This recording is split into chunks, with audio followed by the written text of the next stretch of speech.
Have you ever felt like you're just drifting, not really sure where you're headed? That was me, a few years ago. I thought success meant a big city job, a fancy apartment, and a life that looked good on the outside.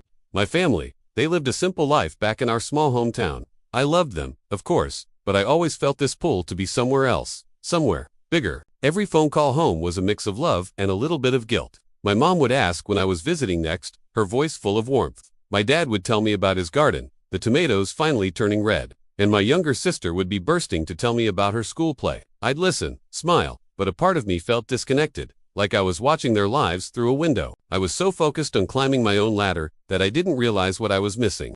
Then, one year, my grandma's 80th birthday came up. It was a huge deal. The whole family was gathering. I almost didn't go. I had a critical project at work, an excuse that sounded important but felt hollow. But something in my mom's voice, when she said, "It wouldn't be the same without you," made me book a flight home. I told myself it would just be for the weekend. Walking back into my childhood home was like stepping into a time machine. The smell of my dad's coffee, the stack of my sister's art projects on the table, the familiar creak of the floorboards. It was all exactly the same, yet I was the one who had changed. That weekend wasn't just about the party.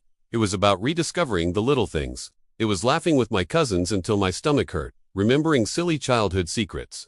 It was watching my dad teach my little nephew how to skip stones on the lake, the same way he taught me. It was sitting on the porch swing with my grandma, her holding my hand, telling me stories not just about her past, but about my own. She remembered the day I took my first steps right on that very porch. The biggest moment came during her birthday dinner. My sister had put together a slideshow of old family photos. There were pictures of birthdays, holidays, and random summer afternoons. And in every photo, there was this incredible, undeniable joy. I saw myself as a kid, grinning from ear to ear, surrounded by the people who loved me unconditionally. It hit me like a ton of bricks. The happiness I was chasing so desperately in the city was right here. It had always been here. I went back to the city after that weekend, but with a completely different perspective. I realized that success isn't about where you are, but who you're with. It's not about the big achievements, but the small, shared moments. That trip didn't just reconnect me with my family. It reconnected me with myself. I started prioritizing what truly mattered. I scheduled more trips home, not for obligations, but because I genuinely wanted to be there. My life is richer now, fuller in a way I couldn't have imagined.